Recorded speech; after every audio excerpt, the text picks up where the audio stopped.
ರಾಜ್ಕುಮಾರ್ ಜೊತೆಗೆ ಕೊನೆಗೆ ಕೆಲಸ ಮಾಡಿದ ಸಂಗೀತ ನಿರ್ದೇಶಕರು ಅಂದ್ರೆ ಹಂಸಲೇಖ.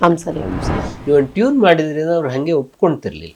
ಟ್ಯೂನ್ ಅನ್ನು ಕೇಳಬೇಕು. ನಾನು ರಂಗಭೂಮಿಲಿ ನಾವು ಹಾಡ್ತಾ ಇದ್ವಿ ಆ ಟ್ಯೂನ್ ನಲ್ಲಿ, ಈ ವಯಸ್ಸಲ್ಲಿ ಸಿಂಹ ಹೇಳಿದ್ರು ಇಲ್ಲ ನೀವು ರಂಗಭೂಮಿ ನೆನಪು ಮಾಡ್ಕೊಂಡು ಹೇಳ್ಕೊಳ್ಳಿ, ನಮ್ಗೆ ಅದೊಂದು ಝಲಕ್ ಸಿಕ್ಕತ್ತೆ. ಉದಯ್ ಶಂಕರ್ ಮಾತ್ರ ಟ್ಯೂನ್ ಬರೀತಾ ಇದ್ದಿದೆ ಇಡ್ಲಿ ವಡೆ ದೋಸೆ ರವೆ ದೋಸೆ ಮಸಾಲೆ ದೋಸೆ ಹಿಂಗೇ ಬರೆಯೋರು ಅವ್ರು, ಯಾವ ಟ್ಯೂನೇ ನೋಡಿ ಬರೋದು ಬಹಳ ಬೇಗ ಕನ್ವರ್ಟ್ ಮಾಡ್ಬಿಟ್ಟು. ಅದು ಉದಯ್ ಶಂಕರ್ಗಿದೆ ಬಹಳ ದೊಡ್ಡ ಒಂದು ಟ್ರಸ್ಟ್ ಮಾಡಿದ್ರು ಅವರು. ಎಲ್ಲ ಹಣವ ಅದಕ್ಕೆ ಹೋಗ್ತು. ಮತ್ತೆ ಅಣ್ಣವ್ರು ಯಾವತ್ತೂ ಸಾಮಾಜಿಕ ಕೆಲಸ ಮಾಡಿದಾಗ ಅದಕ್ಕೆ ಪಬ್ಲಿಸಿಟಿ ಯಾವತ್ತೂ ತಗೊಂಡಿಲ್ಲ. ಅವ್ರು ನನಗೆಲ್ಲ ನಮಸ್ಕಾರ ಮಾಡಿದ್ದಾರೆ. ಅವ್ಳು ಮಾಡಿದ ಬಂಗಾರ ಮನುಷ್ಯನ ರಾಜೀವ್ನಿಗೆ. ನಮ್ಮ digital partners Shakti silk route, unity building, JC ರಸ್ತೆ, ಬೆಂಗಳೂರು. ಮನೆಯಲ್ಲಿ ಕುಳಿತು ಬ್ರಾಹ್ಮಣ ವಧುವರ ಮಿಶ್ರಣಿ ಮಾಡಲು ಒಂದು ಸುವರ್ಣಾವಕಾಶ. ಸಂಪರ್ಕಿಸಿ ಅನುರಾಗ ಮ್ಯಾಟ್ರಿಮೋನಿ. ಜಗತ್ತನ್ನು ನೋಡೋಣ ಬನ್ನಿ, ನಮ್ಮೊಂದಿಗೆ ನಡೆಸಿ ಧಾರ್ಮಿಕ ಯಾತ್ರೆ. ರಾಜ್ಕುಮಾರ್ ಜೊತೆಗೆ ಕೊನೆಗೆ ಕೆಲಸ ಮಾಡಿದ ಸಂಗೀತ ನಿರ್ದೇಶಕರು ಅಂದ್ರೆ ಹಂಸಲೇಖ ಸುಮಾರು ಘಟನೆಗಳನ್ನ ನಾವು ಈಗಾಗಲೇ ಮಾತಾಡ್ಬಿಟ್ಟಿದ್ವಿ. ಪರಶುರಾಮ ಮೊದಲು ಕೆಲಸ ಮಾಡಿದಂತಹ ಸಿನಿಮಾ. ಸೊ ಅವಾಗ ಏನು ಪ್ರೇಮಲೋಕ, ರಣಧೀರ, ಹೀಗೆ ರವಿಚಂದ್ರನ್ ಸಿನಿಮಾ ಒಂದ್ರ ಮುಂದೆ ಒಂದು ಮ್ಯೂಸಿಕಲಿ ಹಿಟ್ ಆಗ್ತಿದ್ದ ಕಾಲದಲ್ಲಿ ಪಾರ್ವತಮ್ಮ ಕರೆದು ಒಂದು ಸಿನಿಮಾ ಮಾಡಿ ಅಣ್ಣವ್ರಿಗೆ ಅಂತಂದ್ರು. ಅಣ್ಣವ್ರಿಗೆ ಅದು ಮಾಡುವಾಗ ಹಂಸಲೇಖ ಅವ್ರಿಗೆ ಇವ್ರು ಬಿಡಬಾರ್ದು ಅಂತ, ರವಿಚಂದ್ರನ್ ಕ್ಯಾಂಪಿಗೆ ಹೋಗೋಕೆ ಬಿಡಬಾರ್ದು ಅಂತ. ಸೊ ಕೊನೆಗೆ ಇಲ್ಲ ನಾವು ಈ ಸಿನಿಮಾ ಮುಗಿಸ್ದೆ ನೀವು ಅಲ್ಲಿಗೆ ಹೋಗ್ಬೇಡಿ ಅಂತ ಇವ್ರು ಏನು ಅಡ್ಡ ಹಾಕಿದ್ರು. ಇಲ್ಲ ನಾನು ಮಾಡಲ್ಲ ಅಂತ ಪರಶುರಾಮ ಬಿಟ್ಬಿಟ್ಟಿದ್ರು. ಉಪೇಂದ್ರ ಕುಮಾರ್ ಮಾಡ್ತಾರೆ ಅಂತ ಆಗಿತ್ತು. ಬಟ್ ಕಾರಣಾಂತರದಿಂದ ಆ ಸಿನಿಮಾ ಪೋಸ್ಟ್ಪೋನ್ ಆಯ್ತು. ಅಷ್ಟೊತ್ತಿಗೆ ಈ ಸಿನಿಮಾ ಮುಗಿದಿತ್ತು ರವಿಚಂದ್ರನ್. ಹಾಗಾಗಿ ಪರಶುರಾಮ ಮಾಡುವ ಅವಕಾಶ ಸಿಕ್ತು. ಸೊ ನಿಮ್ಗೆ ಎರಡು ಕ್ಯಾಂಪ್ಗಳ ನಡುವೆ ವ್ಯತ್ಯಾಸ ಏನು ಅಂತ ಹಂಸಲೇಖ ಯಾವಾಗಲೂ ಹೇಳೋದು. ಸೊ ನಿಮಗೆ ಅಂದರೆ ರವಿಚಂದ್ರನ್ ಕ್ಯಾಂಪಲ್ಲಿ ಅವ್ರಿಗೆ ಆ ಮ್ಯೂಸಿಕ್ ನಾಲೆಡ್ಜ್ ಇರಲಿಲ್ಲ, ಏನ್ ಬೇಕು ಅಂತ ಗೊತ್ತಿತ್ತು. ರವಿಚಂದ್ರನ್ನ ಬಹಳ ದೊಡ್ಡ ಸ್ಟ್ರೆಂತ್ ಏನು ಅಂದ್ರೆ ಅದ್ರ ವಿಜುವಲ್ ಪಾಸಿಬಿಲಿಟಿ ಗೊತ್ತಿತ್ತು. ಸೊ ನೀವು ಒಂದು ಟ್ಯೂನ್ ಹಾಕೋದ್ ಕೂಡಲೇ ಓ ಇದು ಹಿಂಗ್ ಮಾಡ್ತೀನಿ ನಾನು. ಈಗ ಪ್ರೇಮಲೋಕನು ರಣಧೀರದಲ್ಲೆಲ್ಲ ಬಹಳ ಅದ್ಭುತವಾದ ಮೈಲ್ ಸ್ಟೋನ್. ಮತ್ತೆ ಅದರಲ್ಲಿ ಕ್ಯಾಮ್ರಾ ಕೂಡ ಹಂಗೆ ಕೆಲಸ ಮಾಡಿದೆ. ಇದ್ರಲ್ಲಿ ಒಂದು ಪ್ರೀತಿ ಮಾಡೋ ತಪ್ಪೇನಿಲ್ಲ ಅಂತ ಒಂದು ಹಾಡಿದೆ, ತಪ್ಪಲ್ಲಿ ವೈಲಿನ್ ಯೂಸ್ ಮಾಡಿದ್ದಾರೆ ಅವರು. ಸೊ ಅವರು ರವಿಚಂದ್ರನ್ನು ಕೇಳಿದ್ರಂತೆ, ಅಂದ್ರೆ ಸ್ವಲ್ಪ ಲೋ ಬಜೆಟ್ ಅಲ್ಲಿ ಮಾಡಿ ಸಿನಿಮಾ ಅದು, ವೈಲಿನ್ ಬೇಕೇ ಬೇಕಾ ಇದಕ್ಕೆ, ಎರಡೆರಡು ವೈಲಿನ್ ಹಾಕೊಂಡು ಯಾಕೆ ಮಾಡಬೇಕು ಅಂತ. ಹಂಸಲೇಖ ಇಲ್ಲಿ ಈ ಟ್ಯೂನಿಗೆ ಅದು ಬೇಕು. ಅದು ಸರಿ, ಅದನ್ನ ಹಾಡೆಲ್ಲ ಕಂಪೋಸ್ ಆದಮೇಲೆ ನೀವು ಆ ಸಿನಿಮಾ ಇದನ್ನ ನೋಡಿ, ಆ ಬ್ಲ್ಯಾಕ್ ಆ್ಯಂಡ್ ವೈಟನ್ನು ಹಾಗೆ ನೆರಳು ಬೆಳಕಿನ ರವಿಚಂದ್ರನ್ ಹಾಗೆ ಬಳಸಿದ್ದಾರೆ. ಆ ವೈಲಿನ್ ಟ್ಯೂನಿಗೆ ಸರಿಯಾಗಿ ಬಳಸ್ಕೊಂಡಿದ್ದಾರೆ.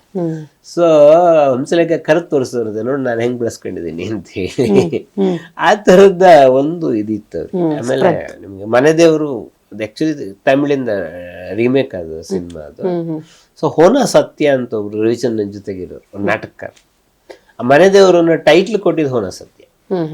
ಸೊ ಅವಾಗ ಇವರು ಮನೆ ದೇವರ ಮೇಲೆ ಒಂದು ಹಾಡು ಮಾಡ್ತೀನಿ, ಅಪರಂಜಿ ಚಿನ್ನವು ಹಾಡು ಮಾಡಿ.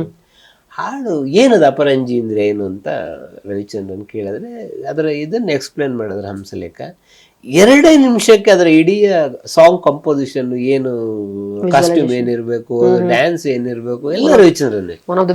ಅದು ಇರುವ ಕ್ಯಾಂಪ್ಗೆ ವ್ಯತ್ಯಾಸ. ಅದು ರವಿಚಂದ್ರನ್ ಕ್ಯಾಂಪ್ ಕೆಲಸ ಮಾಡ್ತಿದ್ದಾರೆ. ಅಣ್ಣವ್ರ ಕ್ಯಾಂಪಲ್ಲಿ ವರದಪ್ಪ ಇರ್ಬೋದು, ಅಣ್ಣವ್ರು ಇರ್ಬೋದು, ಎಲ್ಲರಿಗೂ ಮ್ಯೂಸಿಕಲಿ ಬಹಳ ಆಳವಾದ ನಾಲೆಜ್, ಇನ್ ಡೆಪ್ತ್. ನೀವು ಒಂದು ಟ್ಯೂನ್ ಮಾಡಿದ್ರಿಂದ ಅವ್ರು ಹಂಗೆ ಒಪ್ಕೊಂತಿರ್ಲಿಲ್ಲ, ಟ್ಯೂನ್ ಅನ್ನು ಕೇಳಬೇಕು ನಾನು ಅಂತ ಹೇಳಿ. ಹಾಗಾಗಿ ಅವ್ರಿಗೆ ಬಹುಶಃ ಪರಶುರಾಮದ ಹಾಡುಗಳು ರಣರಂಗದಲ್ಲಿ ಬದುಕೇ ಒಂದು ರಣರಂಗ ಅಣ್ಣವ್ರು ಹಾಡಿದ್ದಾರೆ, ಅದ್ಭುತವಾಗಿ ಹಾಡಿದ್ದಾರೆ. ಅದಾದ್ಮೇಲೆ ನಿಮಗೆ ಆಕಸ್ಮಿಕ ಇದು ಶಬ್ದವೇದಿ ಕೊನೆಯ ಸಿನಿಮಾ ಕನ್ನಡ ನಾಡಲ್ಲಂತೂ ಕ್ರಿಯೇಟೆಡ್, ಬಾಳುವಂತ ಹೂವೆ ಎಲ್ಲವೂ ಬಹಳ ಅದ್ಭುತವಾದಂತ ಹಾಡೋದು. ಆಮೇಲೆ ಅಣ್ಣವ್ರಿಗೆ ಬಹಳ ಇಷ್ಟ ಅನುರಾಗದ ಭೋಗ, ಅದನ್ನ ಬಳಸ್ಕೋಬೇಕು ರಂಗಭೂಮಿ ಗೀತೆ ಅನ್ನೋದು ಅವ ಬಳಸ್ಕೊಂಡದು. ಈ ಥರದಲ್ಲಿ ಹಂಸಲೇಖ ಮತ್ತು ಅಣ್ಣವ್ರ ಜೊತೆಗೆ ಒಂದು ನಂಟು. One of the last music director ಅಣ್ಣವರ ಜರ್ನಿಯಲ್ಲಿ. ಇನ್ನೊಂದು ಅಣ್ಣವರು ಬೇರೆಯವರಿಗೆ ಹಾಡಿದ ಹಾಡುಗಳ ಬಗ್ಗೆ ಮಾತನಾಡುವಾಗ ಹೃದಯ ಸಮುದ್ರ ಕಲಕಿ ಬಗ್ಗೆ ನಾವು ಹೇಳಲೇಬೇಕು. ಖಂಡಿತ. ಸಂಗೀತ ರಾಜ SP ವೆಂಕಟೇಶ್ ಅಂತ ಅವ್ರ ನಿಜವಾದ ಹೆಸರು, ಸಂಗೀತ ರಾಜ ಅಂತ ಹೇಳಿ. ಅವ್ರು ವಿಜಯ್ ಭಾಸ್ಕರ್ ಅಸೋಸಿಯೇಟ್. ಸೊ ಕುಮಾರ್ ಬಂಗಾರಪ್ಪ ಅಭಿನಯದ ಸಿನಿಮಾ CR ಸಿಂಹ ಅವಾಗ ಮಾಡ್ತಾ ಇದ್ರು ಅಣ್ಣವ್ರ ಜೊತೆಗೆ. CR ಸಿಂಹ ಅದ್ರ ಡೈರೆಕ್ಟರ್. CR ಸಿಂಹ ಅಣ್ಣವ್ರ ಹತ್ರ ಹಾಡ್ಸಿದ್ರೆ ಹೆಂಗೆ, ಕುಮಾರ್ ಬಂಗಾರಪ್ಪ ಹೇಳಿದ್ರು ಅವ್ರು ನಮ್ಗೆ ಸಂಬಂಧಿಕರು ಹೌದು, ಅದು ಹಿಂಗ್ ಹಾಡ್ ಗೀಡೆಲ್ಲ ಹಾಡ್ಸಿ ಅಂತ ನಾನು ಕೇಳಕ್ಕಾಗಲ್ಲ, ತಪ್ಪಾಗತ್ತೆ ಅದು, ಮತ್ತೆ ಹಾಡೋದು ಇಲ್ಲ ಹಂಗೆ. ಸರಿ ಆಯ್ತು ಒಂದ್ ಮಾತು ಕೇಳಿ ಅಂದ್ರೆ ಅಣ್ಣವ್ರು ಬಂದವ್ರು ಏನು ಅಂತಂದ್ರು, ಅದರ ಅಂದ್ರೆ ಬಹಳ ಹೈ ಪಿಚ್ಚಲ್ಲಿರುವ ಸಾಂಗ್. ಕೇಳಿದ ಕೂಡಲೇ ಅಣ್ಣವರು ಎಲ್ಲ ರಂಗಭೂಮಿಲಿ ನಾವು ಹಾಡ್ತಾ ಇದ್ವಿ ಆ ಟ್ಯೂನ್ನಲ್ಲಿ, ಈ ವಯಸ್ಸಲ್ಲಿ ಸಿಂಹ ಹೇಳಿದ್ರು ಇಲ್ಲ ನೀವು ರಂಗಭೂಮಿ ನೆನಪು ಮಾಡ್ಕೊಂಡು ಹೇಳ್ಕೊಳ್ಳಿ, ನಮ್ಗೆ ಅದೊಂದು ಜಲಕ್ ಸಿಕ್ಕತ್ತೆ ಅದು ಅಂತ ಹೇಳಿ ಹಾಡೋದು ಬಹಳ ಅದ್ಭುತವಾಗಿ ಅಣ್ಣವ್ರು ಹಾಡಿದ್ದಾರೆ. ಮನ ತಟ್ಟು ಅಂತ ಹಾಡು. ಯಾರು ನಂಗೆ ಅಣ್ಣವ್ರ ಶ್ರುತಿ ಅಂತಂದ್ರೆ ಆ ಹಾಡನ್ನ ಹಾಡುವಂಥವ್ರ ಶ್ರುತಿ ಹೆಂಗಿರ್ಬೋದು. ಕುಮಾರ್ ಬಂಗಾರಪ್ಪನ ಅಭಿನಯಕ್ಕಿಂತಾನು ಅಣ್ಣವ್ರ ಸಾಂಗ್ ಹೇಳೋದಿದ್ಯಲ್ಲ, ಆ ಲೈನು, ಆ ಸಾಂಗು, ಆ ಪಿಚ್ಚು ಅದ್ಭುತ ನಿಜ, ಖಂಡಿತ. ಸೊ ಅಣ್ಣವ್ರ ಅದ್ಭುತವಾದ ಮ್ಯೂಸಿಕಲ್ ಜರ್ನಿ ಅಂತ ಹೇಳ್ಬೋದು. ಹೌದು. ಸೊ ನಂಗೆ ಅಣ್ಣವ್ರ ಬಾಯಲ್ಲಿ ಈ ಮೆಸೇಜ್ ಇರೋ ಸಾಂಗ್, ಯಾಕಂದ್ರೆ ನೀವು ಅವ್ರ ಜೀವನನೇ ಒಂದು ಮೆಸೇಜ್ ಕೊಡುವಂತ ಸಾಂಗ್. ಬಾನಿಗೊಂದು ಎಲ್ಲೇ ಆಗಿರ್ಬೋದು, ಬಾಳುವಂತ ಹೂವೇ ಬಾಡುವ ಆಸೆ ಯಾಕೆ. ಹೌದು ಅದನ್ನ ಅಣ್ಣವ್ರು. ಆಮೇಲೆ ಉದಯಶಂಕರ್ ಅಂತೂ ಯಾವಾಗ್ಲೂ ಹೇಳೋರು, ನಾನು ಅವ್ರ ಜೊತೆಗೆ ಒಂದ್ಸಲ ಜಗಳ ಬಾಡಿ ಹೋದ ಹುಬ್ಬಳ್ಳಿಗಿಂದ ಹೂವು ಅರಳಲ್ಲದೆ, ಏನ್ ಸರ್ ಇಂತ ಹಾಡು ಬರ್ದಿದ್ದೀರಿ ನೀವು, ಅದು ಅಂತದ್ದು ಏನಾಗಿದೆ ಅವನಿಗೆ, ಲವ್ ಡಿಸಪಾಯಿಂಟ್ ಆಗಿದೆ ಅಷ್ಟೇ, ದರೆ ಹತ್ತಿ ಉರಿಯುವಾಗ ಬದುಕಲೆಲ್ಲಿ ಓಡುವೇನಂತದ್ದು ಏನಾಗಿದೆ ಅವನಿಗೆ ಅಂತ ಉದಯಶಂಕರ್ ಯಾವಾಗ್ಲೇ ಹೇಳೋರು. ನೋಡಯ್ಯ ಸಿನಿಮಾ ಇವತ್ತು ನೋಡ್ತೀಯ ಮರ್ತ್ ಬಿಡ್ತೀಯ, ಇನ್ನು 10 ವರ್ಷ ಆದ್ಮೇಲೆ ಸಿನಿಮಾ ಮರ್ತು ಹೋಗುತ್ತೆ, ಬಟ್ ಈ ಹಾಡು ಉಳ್ಕೊಳ್ಳೋದು. ಸೊ ನನ್ನ ಜೀವನದಲ್ಲಿ ಯಾವುದೋ ಒಂದಂಥದ್ದು ಕಷ್ಟ ಬರುತ್ತೆ ನನಗೆ, ಅವಾಗ ನಂಗೆ ಈ ಸಾಲುಗಳಿದೆಯಲ್ಲ ಅದು ಕಾಡತ್ತೆ. ಈ ನಂಬಿಕೆ ಅಣ್ಣವ್ರದ್ದು. ಸೊ ನಾವು ಏನ್ ಹೇಳ್ತೀವಿ, ಯಾವ ಪದ ಬಳಸ್ತೀವಿ, ಅದು ಮೆಸೇಜ್. ಮತ್ತೆ ಕೇಳ್ತಾರೆ, ಯಾರು ಡಿಕ್ಷನರಿ ಇಟ್ಕೊಂಡು ಬಂದು ನಿಮ್ ಸಿನಿಮಾ ನೋಡಲ್ಲ. ಸೊ ನಿಮ್ಮ ಸಿನಿಮಾ ನೋಡುವಾಗ ಅವನು ಒಂದ್ಸಲ ಟ್ಯೂನಿಗೆ ಕೇಳ್ತಾನೆ, 2ನೇ ಸಲ ಸುಮ್ಮನೆ ಕೇಳ್ತಾನೆ, 4ನೇ ಸಲ ಆ ಸಾಲು ಅರ್ಥ ಮಾಡ್ಕೊಂಡೇ ಮಾಡ್ಕೊಳ್ತಾನೆ. ಅವಾಗ ಹೌದಾ ಇಷ್ಟೆಲ್ಲ ಇದೆಯಾ ಈ ಸಾಲಿನಲ್ಲಿ, ಅರ್ಥಗರ್ಭಿತವಾಗಿದೆಯಲ್ಲ. ಹಿಂಗಿರ್ಬೇಕು ನಮ್ಮ ಚಿತ್ರಗೀತೆ, ನಮ್ಮ ಡೈಲಾಗ್ಗಳು ಕೂಡ ಹಿಂಗಿರ್ಬೇಕು. ಸಂಭಾಷಣೆ ಕೂಡ ಅಣ್ಣವ್ರ ಸಿನಿಮಾದಲ್ಲಿ ನೋಡಿ ಆ ಥರದ ಸಂಭಾಷಣೆಗಳನ್ನ ಮಾಡೋರು. ಹಂಗ ಅವ್ರಿಗೆ ಬಹಳ ಅದ್ಭುತವಾಗಿ ಸಿಕ್ಕೋರು ಉದಯಶಂಕರ್. ಅಣ್ಣವ್ರ ಮನಸ್ಸನ್ನ ಅರ್ಥ ಮಾಡಿಕೊಂಡು ಬರೆದಂತಹ ಸಾಲುಗಳು, ಗೀತ ರಚನೆ. ಅವ್ರ 24 ಕ್ಯಾರೆಟ್ ಗೋಲ್ಡೇನೆ, 360 ಡಿಗ್ರಿ ಆಂಗಲ್ ಎಲ್ಲ ಏನು ತಪ್ಪು ಹುಡುಕಕ್ಕೆ ಸಾಧ್ಯ ಇಲ್ಲ. ಮತ್ ಕ್ಷಣ ಮಾತ್ರದಲ್ಲಿ ಉದಯಶಂಕರ್ಗೆ ಇದು ಬಹಳ ದೊಡ್ಡ ಶಕ್ತಿ ಅಂತಂದ್ರೆ ಅದೇ ಅವ್ರಿಗೆ ಅದೊಂಥರ ವಕ್ಯಾಬ್ಯುಲರಿ ಅಂತ ಹೇಳಿ. ಅವ್ರ ಜೊತೆ ಸುಮ್ಮನೆ ಹಿಂಗೆ ಏನೋ ಮಾತಾಡ್ತಾ ಕೂತಿದ್ದೆ, ಒಂದು ಹಾಡು ಕೊರಾಸಿತರಾಮ್ ಶಾಸ್ತ್ರಿ, ನುಡಿಯ ಹಗರಣ ವೇತಕ್ಕೆ ಮನದಿ ಮೂಡಿದ ಭಾವವೆಲ್ಲವ ಸೂಸುವ ಕಣ್ಣೀರೆ ಅಂತ. ಸೊ ಹಿಂಗೆ ಏನೊಂದು ಚರ್ಚೆ ಬಂದಲ್ಲ, ಗೊರಸಿ ಬಹಳ ದೊಡ್ಡ ಗೀತ ರಚನೆಕಾರ, ಬಟ್ ಇಷ್ಟೆಲ್ಲ ಕಷ್ಟ ಬರೋದು ಯಾರಿಗೆ ಅರ್ಥ ಆಗುತ್ತೆ, ನುಡಿಯ ಹಗರಣ ವೇತಕ್ಕೆ ಯಾರಿಗೆ ಗೊತ್ತಾಗತ್ತೆ.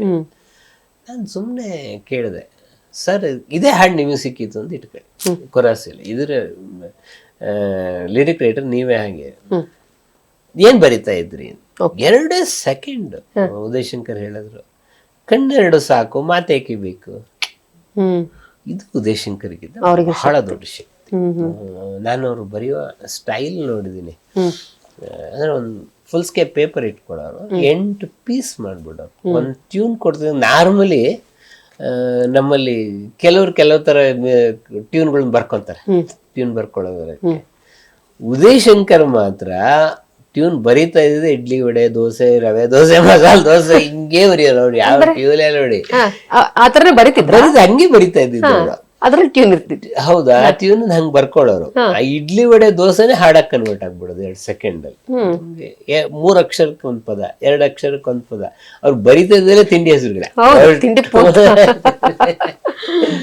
ಅಂದ್ರೆ ಅದ್ರಲ್ಲಿ ಒಂದು ಪದ ಅಡಗಿರ್ತಿತ್ತೇನೋ. ಅಲ್ಲ, ನಿಮ್ಗೆ ಅಲ್ಲಿ ಬೇಕಾಗಿರೋದೇನು 3 ಮಾತ್ರೆಯ ಟ್ಯೂನು, 2 ಮಾತ್ರೆಯ ಟ್ಯೂನು, 1 ಮಾತ್ರೆ. ನೀವು ವಡೆ ಅಂದ್ರೆ 2 ಮಾತ್ರೆ ಟ್ಯೂನು, ಇಡ್ಲಿ ಅಂದ್ರೆ 3 ಮಾತ್ರೆ ಟ್ಯೂನು, ಮಸಾಲೆ ದೋಸೆ ಅಂದ್ರೆ 5 ಮಾತ್ರೆ ಟ್ಯೂನ್, ಅಷ್ಟೇ ಅಲ್ಲಿ ಬೇಕಾಗ್ತದೆ. ಬಟ್ ಅವ್ರು ಬರಿತದಿದ್ದು ಹಂಗೆ ಬರೋದು ಬಹಳ ಬೇಗ ಕನ್ವರ್ಟ್ ಮಾಡ್ಬಿಟ್ಟು. ಅದು ಉದಯಶಂಕರ್ಗಿದೆ ಬಹಳ ದೊಡ್ಡ ಶಕ್ತಿ. ಅಲ್ವಾ? ಅಣ್ಣ ಒಂದ್ ರೀತಿ ಶಕ್ತಿ ಅದ, ಅವ್ರ ಸುತ್ತಮುತ್ತಲಿರುವ ಸಂಗೀತ ನಿರ್ದೇಶಕರು, ಸಾಹಿತ್ಯ ರಚನೆಕಾರರು ಕೂಡ ಅಷ್ಟೇನೆ. ಅವ್ರದ್ದು ಕಾಂಟ್ರಿಬ್ಯೂಷನ್ ಕೂಡ ನಾವು ಇದ್ ಮಾಡಂಗಿಲ್ಲ. ಸೊ ಇವಾಗ ಅಣ್ಣ ಅವರು ಕೇವಲ ಸಿನಿಮಾದಾಯ್ತು, ಭಕ್ತಿನೂ ಆಯ್ತು, ಮ್ಯೂಸಿಕ್ ಕಾನ್ಸರ್ಟ್ ಮಾಡುವಾಗ ಅದು ನಾನ್ ಕೇಳಿದ ಪ್ರಕಾರ ಅವರು ಹಣವನ್ನು ಅವ್ರು ಬಳಸ್ಕೊಂತ ಇರಲಿಲ್ಲ, ಅದನ್ನ ಸಾಮಾಜಿಕ ಸೇವೆಗೋಸ್ಕರ ಒಂದು ಟ್ರಸ್ಟ್ ಮಾಡಿದ್ರು. ಎಲ್ಲ ಹಣವ ಅದಕ್ಕೆ ಹೋಗೋದು. ಅವರು ಮತ್ತೆ ಬೇರೆ ಎಲ್ಲಾರು ಹಾಡಿದ್ರೆ ಈ ತರದ ಬರೋದೆಲ್ಲ ಅವ್ರಿಗೆ ಹೋಗೋದು. ಕ್ಯಾನ್ಸರ್ ಪೇಷಂಟ್ಸ್ ಗಳಿಗೆ ಕೊಟ್ಟಿದ್ದಾರೆ, ಐ ಡೊನೇಷನ್ ಕ್ಯಾಂಪ್ಗಳನ್ನ ಆರ್ಗನೈಸ್ ಮಾಡಿದ್ದಾರೆ. ಮತ್ತೆ ಅಣ್ಣವ್ರು ಯಾವತ್ತು ಸಾಮಾಜಿಕ ಕೆಲಸ ಮಾಡಿದಾಗ ಅದಕ್ಕೆ ಪಬ್ಲಿಸಿಟಿ ಯಾವತ್ತು ತಗೊಂಡಿಲ್ಲ. ಸೊ ನಾ ಇಂತಿಂತದ್ದು ಮಾಡಿದೆ ಅಂತ ಅವ್ರು ಎಲ್ಲೂ ಹೇಳ್ಕೊಂಡಿಲ್ಲ. ಬಹಳ ಇಂಪಾರ್ಟೆಂಟ್ ಇನ್ಸಿಡೆನ್ಸ್ ಹೇಳ್ತೀನಿ ನಿಮಗೆ. ಪರಶುರಾಮ ಸಿನಿಮಾ ಶೂಟಿಂಗ್ ಚಾಮುಂಡಿ ಬೆಟ್ಟದಲ್ಲಿ ಶೂಟಿಂಗ್. ಪುನೀತ್ ರಾಜ್ಕುಮಾರ್ ಇದ್ರು ಆ ಸಿನಿಮಾದಲ್ಲಿ. ಚಾಮುಂಡಿ ಬೆಟ್ಟ ಮೇಲೆ ಎಲ್ಲ ಲೈಟಾಗಿ ಒಬ್ಳು ಹಣ್ಣು ಮುದುಕಿ ಬಂದ್ಬಿಟ್ಟು ಅಣ್ಣವರು ಕಾಲಿಗೆ ನಮಸ್ಕಾರ ಮಾಡ್ಬಿಟ್ಟು, ನಿಜವಾದ ಬಂಗಾರದ ಮನುಷ್ಯ ನೀನು, ನಿನ್ ಕಣ್ಣಾರೆ ನೋಡೋ ಅವಕಾಶ ಸಿಕ್ತಲ್ಲ ಅಂತ ಹತ್ಬಿಟ್ಟು. ಲೋಹಿತಾಶ್ವ ಅವರ ಕೋಆಕ್ಟ್ ಲೋಹಿತಾಶ್ವ ಒಂದು ಪ್ರಶ್ನೆ ಕೇಳಿದ್ರು ಅಣ್ಣವರಿಗೆ. ಅಲ್ಲ, ಅವರು ಹಣ್ಣು ಮುದುಕಿ, ಅವ್ರ ಕಾಲಿಗೆ ನೀವು ನಮಸ್ಕಾರ ಮಾಡಿಸ್ಕೊಂಡಲ್ಲ, ಸರಿನಾ ಇದು? ಅದಕ್ಕೆ ಅಣ್ಣವರು ಹೇಳಿದ್ರು, ಅವ್ರು ನನಗೆಲ್ಲ ನಮಸ್ಕಾರ ಮಾಡಿದ್ದಾರೆ, ಅವಳು ಮಾಡಿದ ಬಂಗಾರ ಮನುಷ್ಯನ ರಾಜೀವನಿಗೆ. ಆ ಬಂಗಾರದ ಮನುಷ್ಯದ ರಾಜೀವ ಅವಳಿಗೆ ಸಿನಿಮಾ ಅಲ್ಲ, ಅವಳ ಪಾಲಿಗೆ ಸಿನಿಮಾ ಅಲ್ಲ, ಅವನು ನಿಜವಾಗ್ಲೂ ಇದ್ದಾನೆ. ಅವನ ಮೂಲಕ, ನನ್ನ ಮೂಲಕ ಅವನು ನೋಡ್ತಾ ಇದ್ದಾಳೆ ಅವಳಷ್ಟೇ. ಅವಳು ನನಗೆಲ್ಲ ನಮಸ್ಕಾರ ಮಾಡಿ, ಪಾತ್ರಕ್ಕೆ ನಮಸ್ಕಾರ ಮಾಡಿದ್ದು. ಸೊ ನಾವು ಯಾವತ್ತು ನಾವು ಮಾಡಿದ ಪಾತ್ರವೇ ನಾವು ಅಂತ ಅನ್ಕೋಬಾರ್ದು, ನಾವು ನಿಮಿತ್ತ ಮಾತ್ರ. ಆ ಪಾತ್ರಕ್ಕೆ ನಾವು ಜೀವ ಕೊಡ್ತಾ ಇರ್ತೀವಿ ಅಷ್ಟೇ. ಲೋಹಿತಾಶ್ವ ಹೇಳೋರು, ನಾನು ಅವ್ರು ಇಂಗ್ಲಿಷ್ ಪ್ರೊಫೆಸರ್ ಲೋಹಿತಾಶ್ವ, ನಾನು ಲಕ್ಷಾಂತರ ಹುಡುಗರಿಗೆ ಪಾಠ ಮಾಡಿದ್ದೀನಿ, ನಾನ್ ನಿಜವಾದ ಪಾಠ ಅಣ್ಣವ್ರ ಹತ್ರ ಕಲ್ತ್ಕೊಂಡೆ ಅವತ್ತು ಅಂತ ಹೇಳಿ. ಇನ್ನೊಂದು ಬಹಳ ಮುಖ್ಯವಾದ ಇದು ಅಂದ್ರೆ ಆರ್ನಾಗೇಂದ್ರ ಜನ್ಮಶತಮಾನೋತ್ಸವ ಕಾರ್ಯಕ್ರಮ. ಕಲ್ಯಾಣ್ ಕುಮಾರ್ ಅಣ್ಣವರು ಒಂದೇ ವೇದಿಕೆಯಲ್ಲಿ ಇದ್ರು. ಕಲ್ಯಾಣ್ ಕುಮಾರ್ ಮೊದಲು ಮಾತಾಡುವಾಗ ಕಲ್ಯಾಣ್ ಕುಮಾರ್ ಹೇಳಿದ್ರು, ಏನೋ ಇತಿಹಾಸ ಬರೆಯೋರು ಹೇಳ್ತಾರೆ ಕುಮಾರತ್ರಯರು ಅಂತ ಹೇಳ್ತಾರೆ. ಸೊ ನನ್ನ ಉದಯ್ ಕುಮಾರ್ನ ಅಣ್ಣ ಹೋಲಿಸ್ತಾರೆ. ಎಲ್ಲಿ ಹೋಲಿಕೆ? ಅವ್ರು ಹಿಮಾಲಯ ಪರ್ವತ, ನಾವು ಚಾಮುಂಡಿ ಬೆಟ್ಟ. ಎಲ್ಲಿಂದ ಎಲ್ಲಿ ಹೋಲಿಕೆ? ನಾವು ಅಣ್ಣವ್ರೆ, ಕಲ್ಯಾಣ್ ಕುಮಾರೇ ಅಂತ. ಆಮೇಲೆ ಅಣ್ಣವರು ಮಾತಾಡ್ಬೇಕು ಎಲ್ಲ ನಮ್ಮ ಕಲ್ಯಾಣ್ ಕುಮಾರ್ ಹೇಳಿದ್ರು, ನಾನು ಹಿಮಾಲಯ ಬೆಟ್ಟ, ಅವ್ರು ಚಾಮುಂಡಿ ಬೆಟ್ಟ ಅಂತ. ಕಣ್ಣಿಗೆ ಕಾಣೋದು ದೊಡ್ಡದು ಚಿಕ್ಕದು, ಅದ್ರ ದೊಡ್ಡದು ಚಿಕ್ಕದು ಪ್ರಕೃತಿಯಲ್ಲಿ ಇರಲ್ಲ. ಹಿಮಾಲಯದಲ್ಲಿ ಯಾರಪ್ಪ ಇರೋದು? ಪರಶಿವ ಇದ್ದಾನೆ, ಶಿವ. ಚಾಮುಂಡಿ ಬೆಟ್ಟದಲ್ಲಿ ಯಾರಮ್ಮ? ನಮ್ಮ ತಾಯಿ ಚಾಮುಂಡವ್ವ ಇದ್ದಾಳೆ. ಒಂದ್ ಕಡೆ ಅಪ್ಪ ಇದ್ದಾನೆ, ಒಂದ್ ಕಡೆ ಅಮ್ಮ ಇದ್ದಾಳೆ.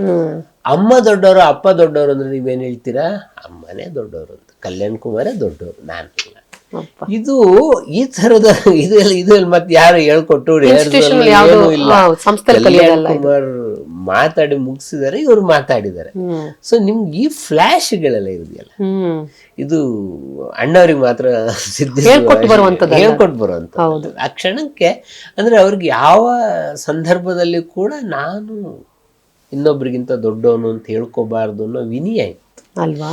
ಆ ವಿನಯನೇ ಬಹುಶಃ ಅವ್ರು ನಮ್ಗೆ ಕೊಟ್ಟು ಹೋಗಿರುವ ಕೊಡುಗೆ ಅಂತ ಅನ್ಬೋದು.